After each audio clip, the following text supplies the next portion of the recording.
because we're kind of, coming out of the pandemic. Tell me about Austin pre-pandemic and Austin now. Austin pre-pandemic felt like I was always consistently didn't have enough time. I was always trying to figure out something next to do and what's going to happen next. If, pre-pandemic, we were in the middle of producing a couple records, my partner, Brian London, and I on the production end. So at that time, we were in the middle of producing, we were just finished up a tour with Ashley and Evan. We had just been producing a few new artists here and there, and I had wrapped up working on the Macy Gray project. So that was like a lot of 2018, 19 was just going. And also doing different shows and Canyon sessions and all that. And then we had just started producing Raven Simone and a couple records for her next EP, and we were set to go on the road. And pandemic hit and stopped everything. So it was like in the middle of producing her record, about to go on the road, releasing another band project on my end for Black Castle, and we were just in the mode of going. Pandemic happened and it just shut everything down. Was that wild frustrating for you? For sure. Yeah. It was very frustrating because you put a lot of heart and soul to these songs that you make, and you want to be able to promote them, you want to be able to play live, you want to be able to connect and show people the vision that you have for your records. And and also too, we were getting in such a good groove of momentum, and pandemic hit and it shut all of that down. Yeah. That taught you sometimes we need to let go of control in life. It's like this 100%. This saying I love, which is let go or be dragged. Have you heard that? Yeah. Yeah. Yep. You went through a heartbreak. Yeah. You shared about, and you got a whole project over that called Heart Over Mind. Yep. So during the pandemic, I started seeing this person who I had had a relationship previously, and she's a artist as well, and we were also working on a record for her. And so during that entire time, there was a lot of back and forth in between because of our previous relationship. There's a lot of just distrust. You mean both of you had previous relationships? No, when we dated prior to coming back around. Yeah, so we How long of a gap, Austin? It was about almost a year. Didn't speak for a year and then reconnected. Oh, this is good. I think so many people can relate to this. Oh, yeah. So let's dig into this experience. So you guys reconnect. Who reconnected with who? I want to know. Did you reach out to her? Did she reach out to you? She had been trying to reach out to me, but at that time I wasn't really ready. I was pretty upset still by how things ended before. And so at my birthday party, I had a jam session for my birthday around 2019, right before the pandemic. We have so many mutual friends because we work in the same field, and we've met friends through each other. And her and I were really good friends at one point as well, too. So it became so awkward because I would always be with a friend and they were like, oh, I was just with so-and-so. I was just with this. And so I was just like, you know what? Let me hit her up and just see if she wants to come. And we just bury the hatchet and be cool. And so she came to my birthday that night, jam, sang. It was a great time. And then that's when we started reconnecting. Back in the honeymoon phase, basically. And it was like, oh, this is amazing. Yeah. Right? And how long did that this is amazing feeling last, Austin? I don't know if it was ever this is amazing because I was always skeptical. I was skeptical of old patterns returning, and maybe I manifested that because I was so skeptical.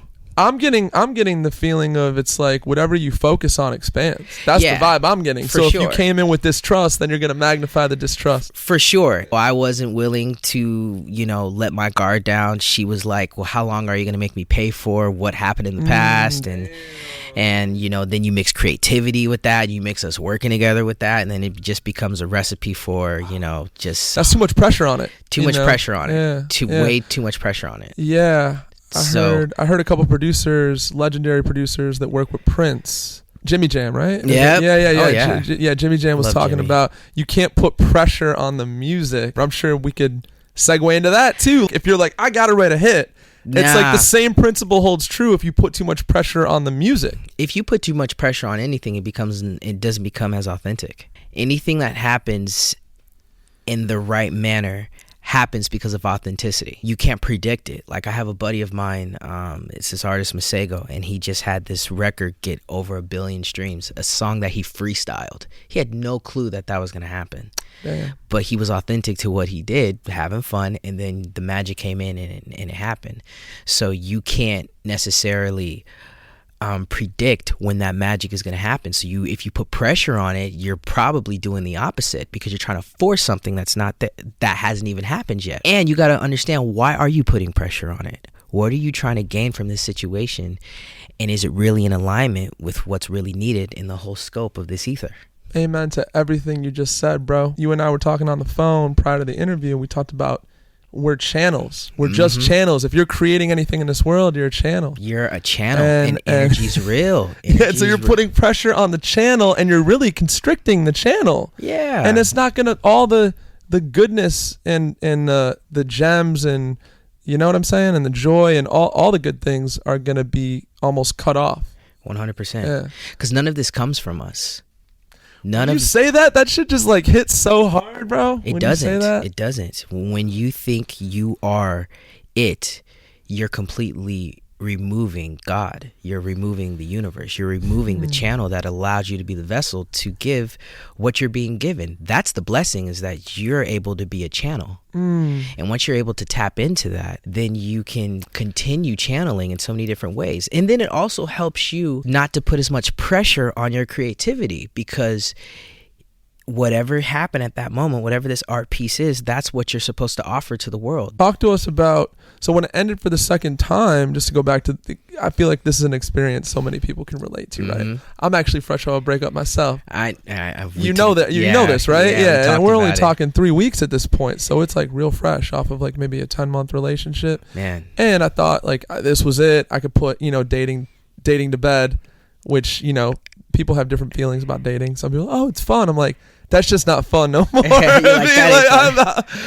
not fun no more. Getting hurt is not fun. But then you got to juxtapose that with staying in a relationship that's not like right for you. Exactly. Not enough people do that. Sometimes getting hurt can lead to your biggest happiness. So you just got to allow everything to play out the way it's going to naturally play out. And find the gems in it, right? 100%. Yeah, and that's kind of what this podcast is about too. In the intro for the podcast, I'm like, adversity can literally shape you into like the greatest version of yourself if you take that path with it.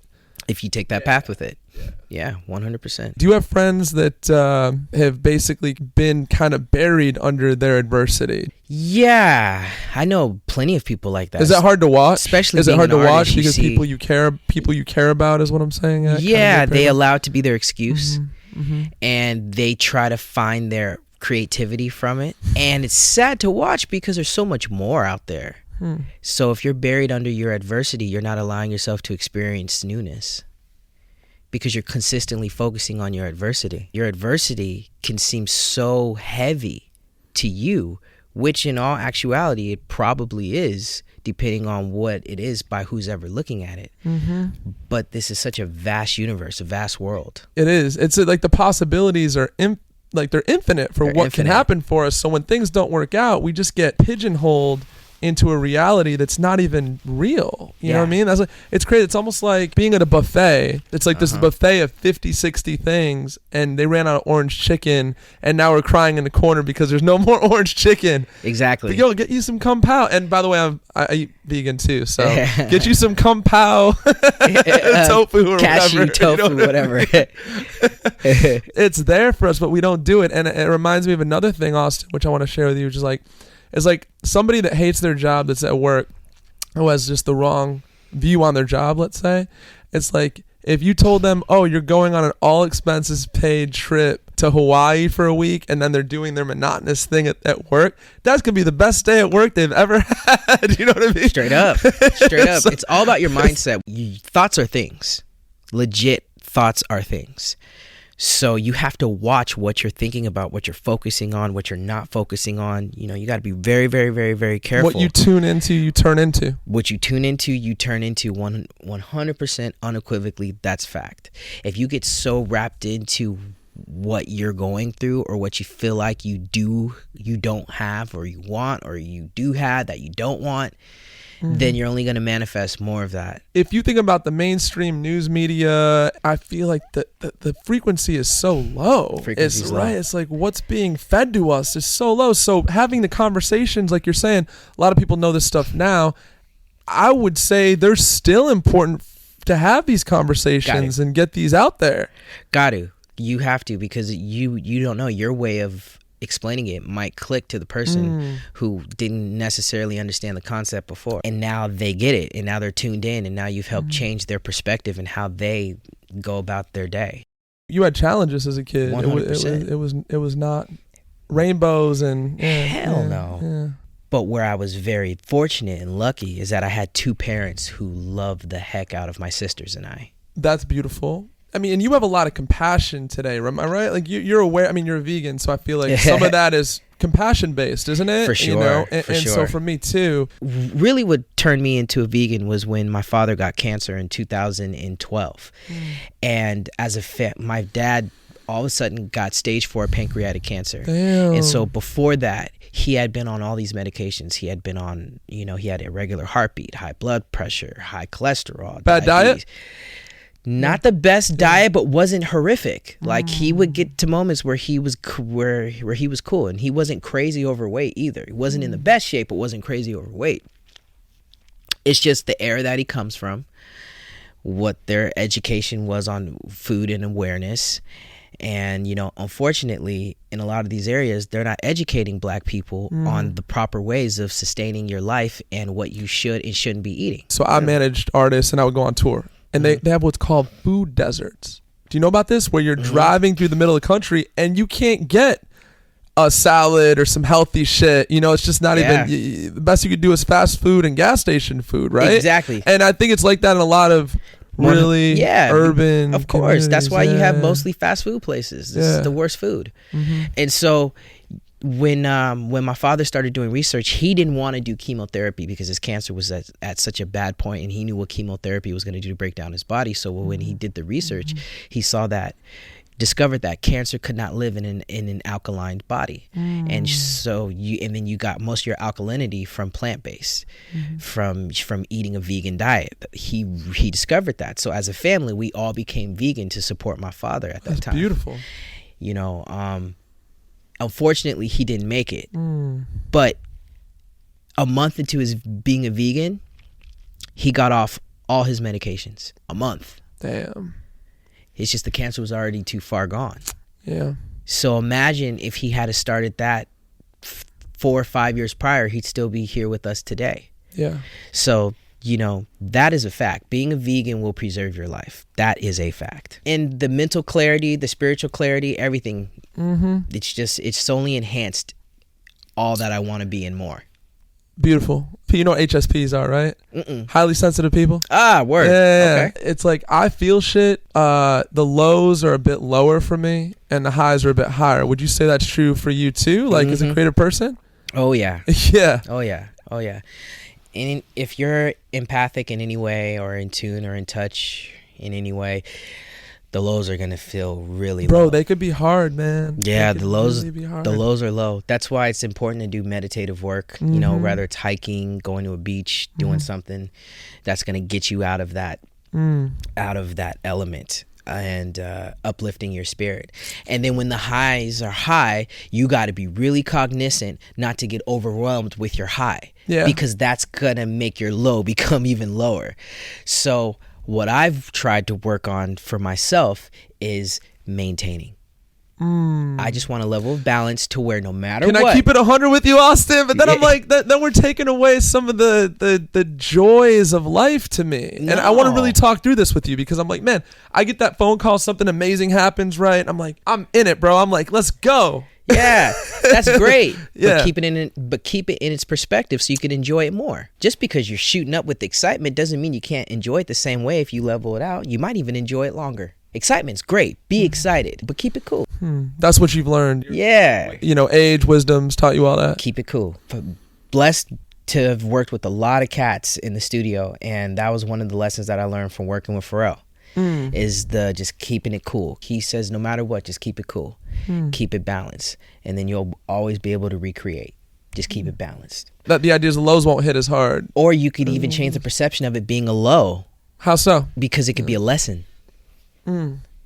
That's like the you either win or you learn type of vibe, right? Yeah, because it's a low because of something you felt was expected. It's a judgment around it. It's a judgment around it. But if you look at it clearly and just see it for what it is rather than just react to it immediately, you just try to take it and you be like, okay, I don't want that to necessarily be this way.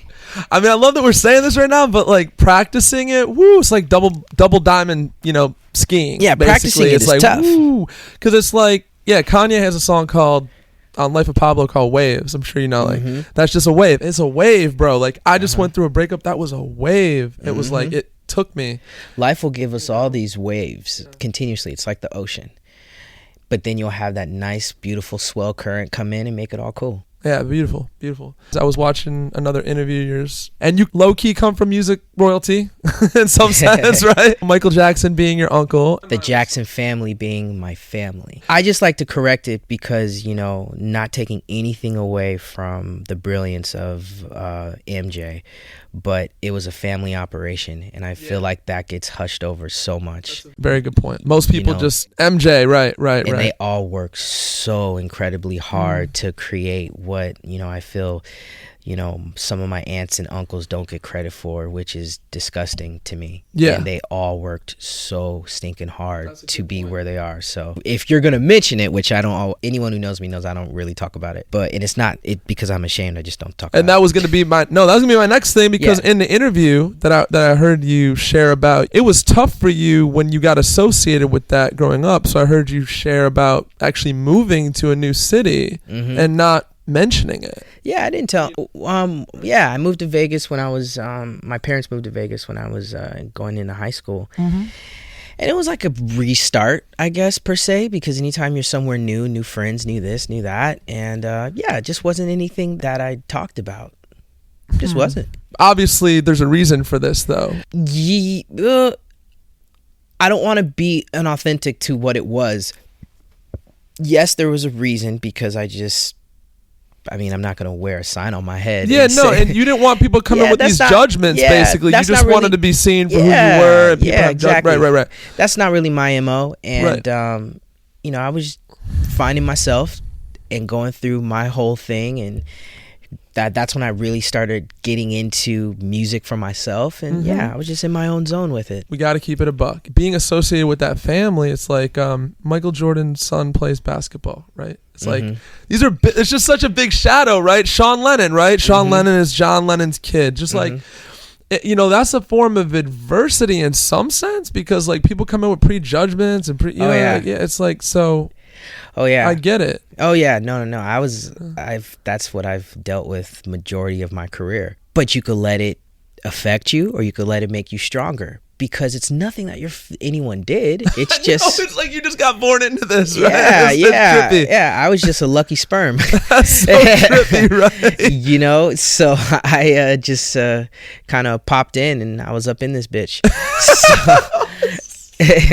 And ended up, and it's all frequency. When my mom was pregnant with me, she had a hit record at the time, and she's playing and she's singing around the world, and she's pregnant with me. So of course I picked up on that, and I came into the world with that energy. So it's natural that I would have a love for what I do for a living. Yeah, because I feel like we get programmed in the womb. Actually, my father was a child prodigy, played with the Detroit Symphony Orchestra on piano at the age of 8. So I got this musical diet. So it's no wonder I was an A&R for a little while, and I just had that feel for music. Yeah, 100%. 100%. So, I just I didn't tell anybody, and I just did my thing.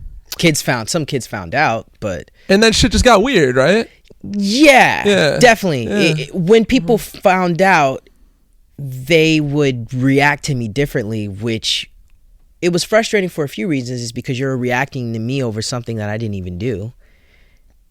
I mean, that was perfectly said. Yeah. So let's get that into perspective. And thankful to my mom and my father that always made sure that they gave my sisters and I really, really a good perspective on all of this. And the fact that, your family, this is their job.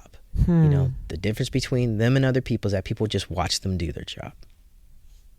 Perfectly said. That's how they make their living. Perfectly said, man. You know, so yeah, it's what it is. That's it. And as a kid, though, especially, I feel like just growing up as a kid can be awkward and uncomfortable at times, right? Yeah. In its own way. Yeah. And so when you put that on top of it, Austin, that's gotta be uncomfortable. Yeah, definitely. It was strange in a lot of ways at times, because I grew up I grew up in an area that was predominantly Jewish. And so I was around a lot of different Jewish kids and Persian kids growing up in school, and white kids. There were only like 2 other black kids in my school. And I saw the difference between how they treated me before and then how they treated me when they found out who my family was. All of a sudden, I'm getting invited over everyone's houses, and their parents are asking me personal questions about this and that. And you see very, very young what this is. And if you're young enough, you can actually capitalize on it yourself. You know, you would play in. Did you think about playing into it? But 100% I would. I would mess with people as they were trying to mess with me, because they didn't think that I was actually catching on to it. Okay. So I'm like, if this is why you're going to, you know, react to me, I'm just gonna let you do it and get what I want out of it. Wow. It was very, very messed up, because it's not teaching you a very balanced way of open communication from the jump. Yeah. You know, it's all predicated on what someone wants and what they want from you, and then it's now back and forth. Yeah, bro, it's very surface manipulative-y. It's like it's not our higher consciousness at all, which you know. And I was seeing that at 7-8 years old. So I didn't grow up in a famous family, but like I have a funny story that actually is very similar. You know Jack White, right? Musical genius. Musical genius. Shout out Jack White. Shout out Detroit. I was at a show he was doing at the Greek Theater here, beautiful theater, and I was on a date, right? And the date, like, it was like a bad date, just not a vibe. And then when the girl found out that I was like going backstage, because I knew the manager or whatever, and I was gonna go backstage, and I didn't let that be known until like later. Changed her tune. She started massaging my shoulders. She started like, bro, it was a whole. She was ice cold before it, and then just like all of a sudden like this. Thank God we took 2 cars, because like I went backstage and just like ignored 8 text messages from her afterwards, because I wasn't gonna play that game, because it felt so offensive to me. Like you don't fuck with me. Like you fuck with what I'm about to do. Yeah, you felt this all the time. Like that was a one-time thing for me. Oh, that was my entire life growing up. Damn, you know, that was with people. For sure. You know, that's why you have to differentiate who's around you for what reason they're around you. And that's very, very hard as you're coming up and as you're learning. And so what you end up doing is that you end up kind of going inward. And thankfully I had a lot of cousins, you know, growing up, and we would just be amongst ourselves. It was almost like a support group, it felt like, for what to do with these feelings, right? Yeah, 100. And that's where playing music became therapeutic. Trust me, there are many instances where it could be a lot worse, but from my experience in my existing and growing up, that's what I saw. And just was what it is. Yeah, so that's the harder side of it. Now, like, I want to talk about maybe the blessing in it, right? Because now, you know, being around the Jacksons and all that, as far as musical gems and ideas and maybe a way that they viewed the world, that also got downloaded onto you 100. As well. Like, can you tell us something that you observed? Well, the first time I went on stage was with my mom. She was performing in Japan, and I must have been like 3 years old, and she threw me on and did the whole thing, and I was what were you, like 4 or 5? Like 3. You were 3. Okay, cool. I was 3, and I just remember feeling the energy of the crowd and the stage, and it was just immediately, it was amazing just to see how much of an energy and that is back and forth. It's very, very surreal, and that's what first got me hooked. And so I got to watch people be dedicated at their craft at different levels. You know, my aunt Janet, she was one who, she's 20 years older than me, 20 something years older than me, I think it is. I don't even know the age. Jehovah's Witness. So, but she her and I were her and I are closer. Because almost like a mentor to you, would you say, Janet? Yeah, for sure. And very close growing up because she lived like not too far from us. And so, you know, she would pick me up and I'd go on drives with her, and she would always break down what she was doing. And she was also an artist, especially during that time, who was very much so into the visual aspect of her creativity. So I got to learn a lot about how it would go from song into what she wanted to portray visually, the message that she wanted people to feel, to think. And she was very, very, very, very, very, very dedicated. And I think that was just a family trait. That was what my grandfather instilled in all of them at a young age, being from Gary, Indiana, is the work ethic and the practice. And with Michael, with MJ, he showed me how there's no idea that's unattainable. He was always the bigger picture. He one time told me, he said, you could kill someone in China with your brain. He says, that's why you have to watch what you put out there, because your brain is so incredibly powerful. So be very, very careful with your thoughts. Be very, very careful with what you put out there. And, you know, we were sitting one night. We used to have talks till like 5 a.m. We'd stay up at his ranch and we would just talk all night just about those types of lessons and visualization and creating something that goes far beyond you. He was very, very, very keyed in and obsessed with that. A little too much at times. I know that was you asked me a question, I tried to answer it authentically in that way. So that was a home run, Austin. Yeah, that's a gem. As you're talking about, you know, these late night talks with Michael, man, and they would happen often, like you said, right? Very often. I'm almost because I just watched Kanye and Drink Champs, and I'm getting that vibe. Like, is there a similarity? Because, you know, you've seen Kanye do his thing. You've seen, like, they're obviously creative geniuses. I feel like both these guys. And do you feel like there's some similarity? I don't think they're similar, really. Michael didn't have to tell people he was a genius. It was just known. Michael was another level. You can't put them in the same category because, you know, Michael started when he was 5 years old. Right. You know, so he never had necessarily time to develop in the ways that Kanye had. That's true. He didn't have a life outside of the spotlight. No, but Kanye did. Outside of, and it's not even just a light outside of the spotlight. As he was developing his ideas, he was in front of the camera at the same time. So as he's developing his creativity, his genius, his work ethic, it's all being, you're watching it flower into what it became. Well said. This show is about, you know, alchemizing adversity at the end of the day, right? So what's one of your biggest adversities do you feel like that you alchemized into something positive? I moved to New York. I was having issues at the time with my record company and the same old music industry story. That's been told on here a lot, by the way. Yeah. I was having it, you know, oh God, I could tell you some good ones.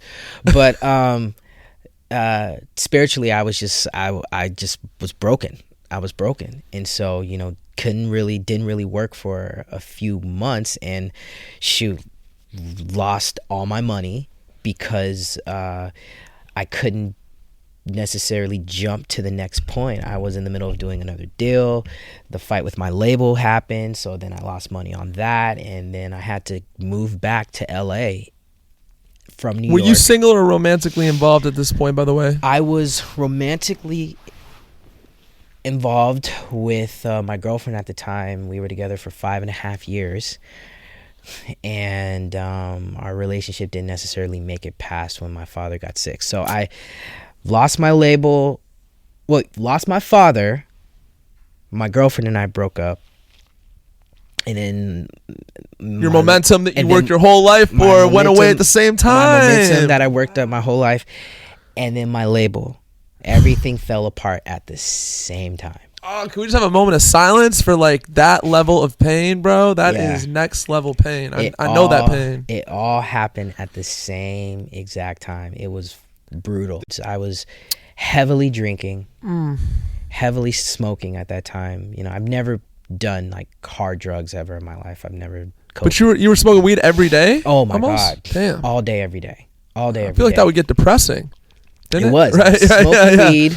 I was drinking, and I was eating like a mug. So I had gained like 40, 50 pounds. Wow. You know, I was definitely. You were basically just screaming, get me out of these feelings, basically, right? Yeah. I can't feel, this is too much to feel. Yeah, right? and I was sleeping all day. And at the time I was staying with family friends in New York, and they were there for me. They definitely helped me during the most dark time in my life because I was crippled.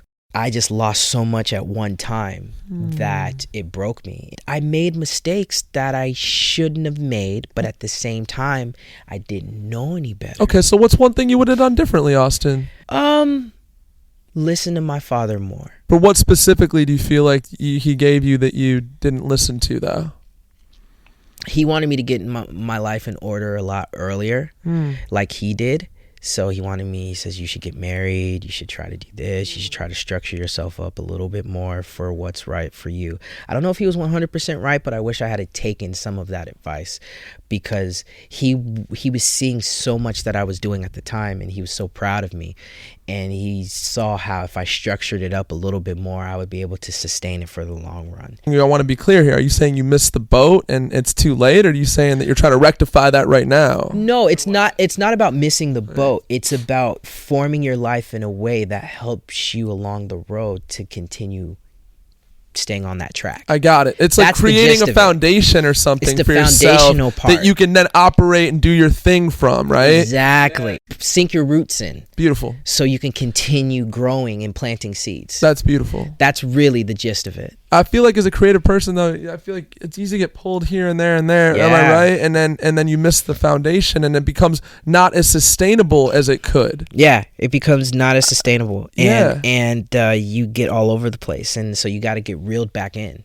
Damn, that's really good. It's good to have anchors, right? Yeah, you need an anchor. Yeah, you need an anchor. You need humility, and you can only have that if you have true humility. And at that time, I didn't have the type of humility that I should have probably had. I wasn't arrogant, but I wasn't as humble as I would have liked to have been. And getting broken down like that gave you that. Exactly.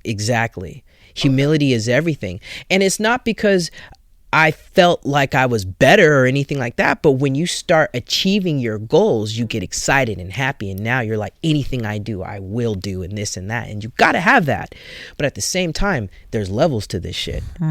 So you really, really, really, really, really got to be in tune and pay attention to what you're putting out there and what's going on and where you're truly coming from. You've worked quite a bit with Pharrell as well, right? And there's a man that's got a lot of life wisdom. I've watched so many hours of Pharrell interviews. What is secondhand gem that you've gotten from Pharrell that you take with you, and how has he shaped your musical career? I got to Pharrell because I was working with Q-Tip. Q-Tip was really, really rocking with what I was doing at the time, and I'd wanted to get in with Pharrell, but I guess Pharrell had heard the usual, Michael Jackson's nephew's trying to make music, and so he wasn't really into it. Yeah. And Q-Tip called him on the spot and was like, yo, you need to get in the studio with Austin. Dude got harmonies, you need to do it. And so shout out to Q-Tip, who's been a big bro to me. I love the dude, and ultimate genius, Tribe Called Quest, greatest of all time. Love you, no Q-Tip. doubt. So shout out to Tip. And so I was going to Miami to work with Pharrell after that, and that was probably the biggest game changer for me, because working with Pharrell, he got me out of my comfort zone of what I would usually fall on. I before made a lot of music was reminiscent of what I grew up around, and so it was heavily influenced by things that have already been done, my family, this and that. And he literally broke it down for me. He was like, so what are you doing for you? And I was like, I'm doing music. He's like, yeah, but what's your sound? Who are you? What are you like? You got the gift, but you got to do it for you. You don't have to be a certain way because you are from where you came from. Do what you love and do it with full integrity. And that really hit me, especially at that time, because it broke all the barriers and made me break down why I was actually doing this. Why are you doing this? Are you doing this because you feel like you can? You have to? Are you doing this because you know you gotta make a career for yourself, survive, make some money, do this? Like, why are you doing this? Actually breaking it down as to the why. What are you trying to put out in the world? What do you want people to feel when they hear you? Music became more meaningful. It became more meaningful. It wasn't just my own selfish expression. It was an expression of being thankful that I am a vessel as a channel that can create multiple formats of expression. And so that's a much richer place to operate from, isn't it? Changed everything. Was it scarier to operate from that place, Austin? Because now it's like you're really operating from this place with no armor up. You know what I mean? Let me finish my point on that. I feel like if you're operating not from an egoic, selfish place, then if somebody says they don't fuck with it, well, there's a little bit of a barrier up there. But if you're coming from your soul, like here, and somebody says they don't fuck with it, woo! Oh, yeah. That shit hits different. So that's what I'm talking about. That's real. That's real. But it's also knowing that there's 7 billion people in this world. Yeah. So one of my favorite open lines is you could be the juiciest peach and the thing, and there's still people that don't like peaches. Yeah. You know what I mean? Like, exactly. Someone's going to like something somewhere. I'm sure there's somebody who doesn't like the album Purple Rain. I don't know how that can be. Yeah. But I'm sure there's someone who doesn't get it. I'm like, but hey, different strokes for different folks. So soon as I let that go, I speak to the people who I speak to. That's it. And who choose to speak back to me. There's a book called 1,000 True Fans about how you could literally have an entire sustaining career with just 1,000 true fans. And when you think about the numbers, bro, there's 7 billion people plus or whatever. Like all you need is 1,000. It's infinitesimal. It's not about your following as much as it's about your message. Because at the end of the day, your following is going to go through waves. As long as you stay true to your message. Lose hope, gain new, ramp up, slow down, do. That's life, ain't it?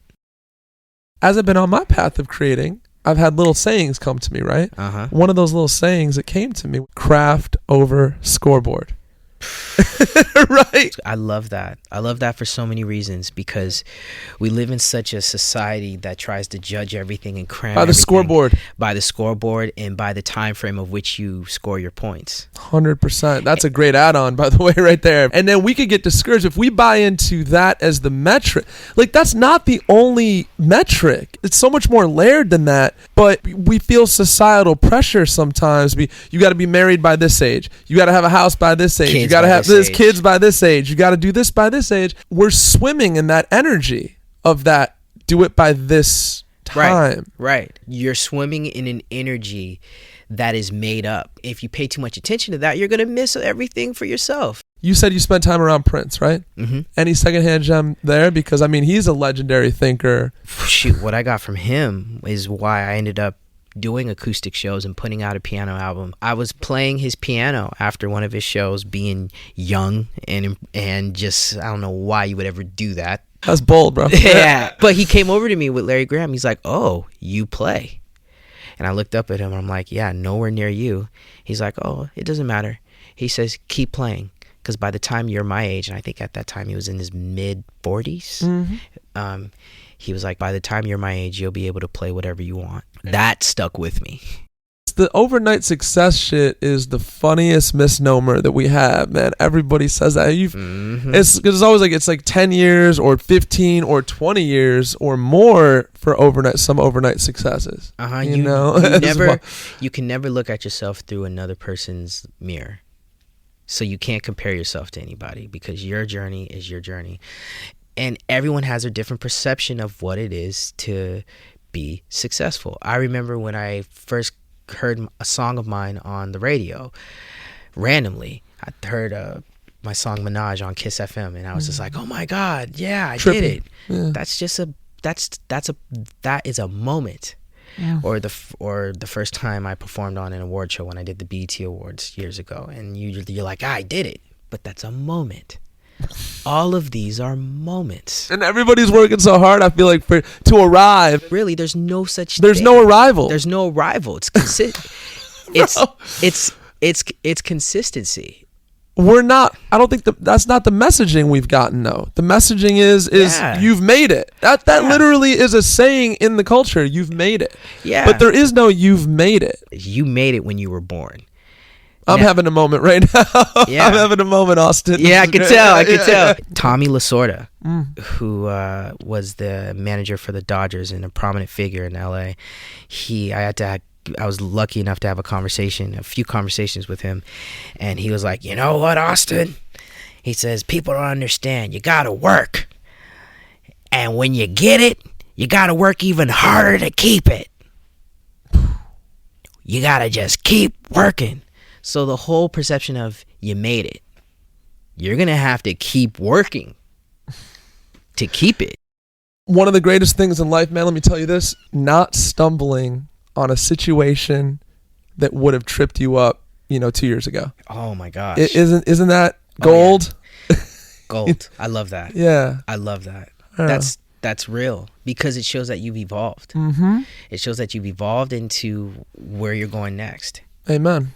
Just the other day, I literally was driving by a homeless lady and something made me turn back around. I pulled my car around. I had a little money in the middle console and I gave her it was like $5. And she just started bawling, dude. I'm like, I'm going to get emotional talking about this shit. Wow.